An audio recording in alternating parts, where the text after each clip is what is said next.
So hey guys, welcome to my YouTube channel में आपका स्वागत है। आज हम लोग क्लास 10 केमिस्ट्री चैप्टर 5 तत्वों का आवर्ती वर्गीकरण, जिसका हम लोग लघुत्तरीय प्रश्न को हल करेंगे। इससे पिछले क्लास में हम लोग बहुत ही आसान से अति लघुत्तरीय प्रश्न को हल किए थे। अगर वो वीडियो आप नहीं देखे हैं तो डिस्क्रिप्शन में लिंक मिल जाएगा, वहाँ से आप जरूर देख लीजिएगा। चलिए शुरुआत करते हैं। फर्स्ट क्वेश्चन हम लोग का, आवर्त सारणी के लघु एवं दीर्घ आवर्त से क्या समझते हैं। लघु मतलब छोटा, दीर्घ मतलब बड़ा। तो देखिए इसका आंसर हम लोग लिखेंगे, आवर्त सारणी के दूसरे और तीसरे आवर्त तत्वों की संख्या 8 है। जो आवर्त सारणी है मेरा, उसमें दूसरे और तीसरे आवर्त में तत्वों की संख्या 8 है, यानी जो उसमें तत्व रखा गया है उसमें 8 ही है, जो लघु आवर्त कहलाते हैं, यानी छोटा। आप देखे होंगे पीरियोडिक टेबल में, वहाँ पे आपको दिया गया है दूसरे और तीसरे तत्व में केवल 8 ही है। ठीक है, चलिए उसी में आगे दीर्घ के बारे में जानेंगे। चौथा एवं इसके बाद के सभी आवर्त दीर्घ आवर्त कहलाते हैं, क्योंकि उसमें काफ़ी ज़्यादा, देखिए लघु आवर्त की संख्या कितना है 2 और दीर्घ आवर्त की संख्या कितना है 4। ठीक है, और एक में तो अकेला हाइड्रोजन रहता है, तो टोटल मिला के होता है 7। चलिए आगे देखेंगे हम लोग सेकंड प्रश्न में, आवर्त सारणी के दूसरे आवर्त में 8 ही तत्व क्यों रखे गए हैं। जो आवर्त सारणी है उसमें दूसरे तत्व में 8 ही तत्व क्यों रखे गए हैं। तो देखिए चूंकि 12वीं कक्षा की संख्या आवर्त बताता है, 12वीं कक्षा की जो संख्या होता है वो आवर्त बताता है।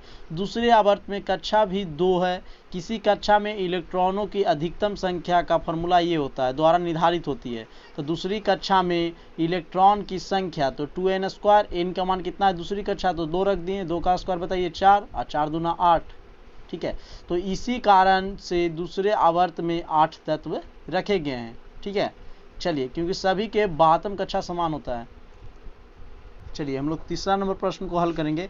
मेंडलीव की आवर्त सारणी के मुख्य विशेषता को उल्लेख करें। जो मेंडलीव, अभी देखिए अभी कौन बनाया है आधुनिक आवर्त सारणी, मोस्टली ऑब्जेक्टिव आता है, लेकिन इससे पहले बनाया था मेंडलीव। ठीक है, इसी को सुधार करके न्यू मॉडल के रूप में बनाया गया है। देखिए थर्ड नंबर, तो तत्वों के व्यवस्थित क्रम में रखने से समान गुण वाले तत्वों की पुनरावृत्ति हुई। कुछ तत्वों का सही परमाणु भार ज्ञात करने में सहायता मिली। ठीक है, नए तत्वों की खोज की प्रेरणा मिली। चौथा लिख लेंगे, तत्वों की संयोजकता ज्ञात करने की सहायता मिली। ठीक है, आप जैसे देखिए मान ले जाए पहले कोई हीरो के बाइक आया, उसका फिर न्यू मॉडल बनाया जाता है उसी से देख के, या एक बाइक आया होगा शुरू में, लेकिन उसी से देखिए आज कितना कंपनी भर गया है, तो उसी को देख देख कर बनाया जाता, सिर्फ मॉडल बदल जाता था। उसी प्रकार इसमें हुआ था पीरियोडिक टेबल में, कि पहले मेंडलीव ने बनाया गया था, लेकिन मेंडलीव में काफ़ी समझिए ना कि उसमें दुष्परिणाम था, यानी उसको सही किया गया। तो उसको सही कौन किया, मोस्ले ने। आपको ये भी आता है कि आधुनिक आवर्त सारणी किस पे है, तो परमाणु संख्या पे, पहलू था परमाणु द्रव्यमान पे। चलिए हम लोग 4 नंबर देखेंगे हम लोग, मेंडलीव की आवर्त सारणी किन्हीं 2 त्रुटियों का लिखना है। ठीक है, आपको 2 त्रुटि क्या था, तो देखिए हाइड्रोजन की स्थिति अनिश्चित थी। जो हाइड्रोजन मेरा है, आपको जैसे इसमें देख रहा होगा, देखिए वर्ग 1 में ही हाइड्रोजन है। ठीक है, तो ये हाइड्रोजन के कोई स्थान ही नहीं था। सेकेंड नंबर, समस्थानिकों का कोई स्थान नहीं दिया गया था। इस प्रकार आप लिख सकते हैं चौथा का प्रश्न। अगर वीडियो आपको अच्छा लगा है तो चैनल को सब्सक्राइब जरूर कीजिए, और इसी प्रकार सारा चीज़ का बना हुआ है, वहाँ से आप जरूर देखिएगा। देखिए 5 नंबर, आधुनिक आवर्त सारणी के किस परमाणु के स्थान पे इलेक्ट्रॉन विन्यास से किस प्रकार संबंधित है। जो इलेक्ट्रॉनिक विन्यास है वो किस प्रकार संबंधित है। तो चलिए 5 नंबर को हम लोग जान लेंगे फटाफट। किसी तत्व का परमाणु संख्या ज्ञात करने के लिए इलेक्ट्रॉनिक विन्यास आवश्यक है। अगर कोई तत्व की परमाणु संख्या आपको ज्ञात करना है तो उसको पहले इलेक्ट्रॉनिक विन्यास के रूप में लिखते हैं हम लोग, देखेंगे ना 1s2 2s2 ऐसे करके। परमाणु क्रमांक ज्ञात करने के इलेक्ट्रॉनिक विन्यास से संयोजकता ज्ञात करे जा सकते हैं। संयोजकता जैसे लास्ट में, जैसे chlorine, fluorine, bromine, iodine, sodium, potassium, ये सब की संयोजकता एक होता है। ठीक है, तो इसी प्रकार संयोजकता भी ज्ञात किया जा सकता है, यही संबंध था उसमें। चलिए अब हम लोग फटाफट आगे देखेंगे।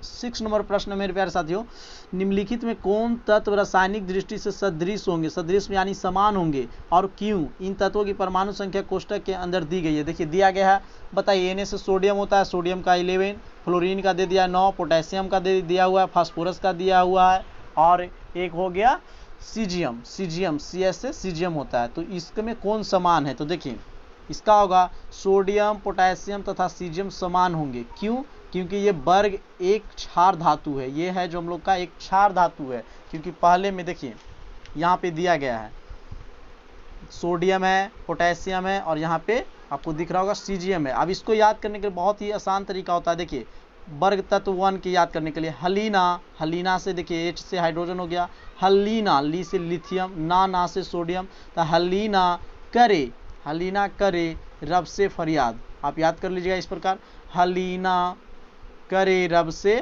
फरियाद। तो बताइए इसमें तीन चीज एक ही में है, सोडियम, पोटेशियम और सीजियम। तो ये एक ही क्षार धातु है। पहला वर्ग का पहला तत्व होता है सभी क्षार धातु में। और देखिए एफ यानी एफ से फ्लोरीन तथा पी से क्या होगा, फास्फोरस। पी से फास्फोरस समान है क्योंकि ये अधातु हैं जो पी ब्लॉक में होते हैं। आपको पता होगा कि अधातु कौन साइड होता है, पी ब्लॉक में। चलिए आगे बताते हैं आप लोग को। अगर आपको वीडियो अच्छा लग रहा है तो चैनल को जरूर सब्सक्राइब कीजिए। देखिए कितना आसान था, हलीना करी रब से फरियाद। 7 नंबर देखेंगे हम लोग प्यारे साथियों। सदृश गुणों के कारण फ्लोरीन, क्लोरीन, ब्रोमीन और आयोडीन आवर्त सारणी के एक ही वर्ग में क्यों रखा गया, किन्हीं दो सदृश गुणों का उल्लेख भी करना है आपको। तो देखिए ये सभी अधातु हैं जितना भी है। अब ये सब हाइड्रोजन वर्ग का है, इसको भी याद करने के बहुत ही आसानी तरीका है। जितना भी है देखिए क्लोरीन, फ्लोरीन, ब्रोमीन, आयोडीन, इसको भी आपको बता देते ट्रिक। देखिए आपको यहाँ पे दिख रहा होगा फ्लोरीन, क्लोरीन, ब्रोमीन, आयोडीन, ये सब एक ही का वर्ग 17 के। और ये वर्ग 17 को हम लोग बोलते हैं हैलोजन समूह। तो देखिए इसको याद करने के बहुत ही आसान, फल में केला बड़ा इंटरेस्टेड, फल में केला बड़ा इंटरेस्टेड है। ठीक है, कितना आसान है, फल में केला बड़ा इंटरेस्टेड है। चलिए तो आगे देख लीजिए। और ये सभी वर्ग 17 के तत्व हैं, इसे हैलोजन समूह भी कहा जाता है। इस प्रकार आप लिख लीजिएगा। आगे देखिए 8 नंबर, बहुत ही आसान प्रश्न है। क्षार धातुओं के नाम लिखें, इन्हें आवर्त सारणी के एक ही वर्ग में क्यों रखा गया है। जो हमारा क्षार धातु है उसका नाम लिखना है आपको, ठीक है, और इन्हें एक ही में क्यों रखा गया है। तो आपको अभी भी बताए थे कि वर्ग 1 के तत्व को क्षार धातु कहलाते हैं। जो वर्ग 1 का तत्व है वो क्षार धातु कहलाते हैं सब, ठीक है, क्योंकि वो धातु होते हैं और पी ब्लॉक के धातु होते हैं। अब यहाँ पे ध्यान दीजिए और उसका नाम लिखना है। तो आपको नाम लिखने के लिए अभी बताए थे ट्रिक, आपको मोस्ट VVI क्वेश्चन टाइप का ट्रिक है, ठीक है। यहाँ से आपको 1 नंबर जरूर आएगा। देखिए हलीना, हलीना करे रब से फरियाद, हलीना करे रब से फरियाद, ये पूरे 1 का है, ठीक है, जो क्षार धातु होते हैं। कितना आसान है, आपको पता ही होगा सारा संकेत, अब तो पढ़े ही होंगे। तो हलीना करे रब से फरियाद। चलिए अब 10वां नंबर हम लोग देखेंगे, सॉरी 9 नंबर। दूसरे आवर्त से सोडियम से क्लोरीन की ओर बढ़ने पर परमाणु की त्रिज्या क्यों घटती है जाती है। तो इसका आपको हम लगा देते हैं स्क्रीनशॉट, वहां से आप नोट कर लीजिएगा। अगर वीडियो आपको अच्छा लगा है तो चैनल को सब्सक्राइब जरूर कीजिए एवं दोस्तों के पास शेयर करें। मिलते हैं नेक्स्ट वीडियो में। जय हिंद, जय भारत।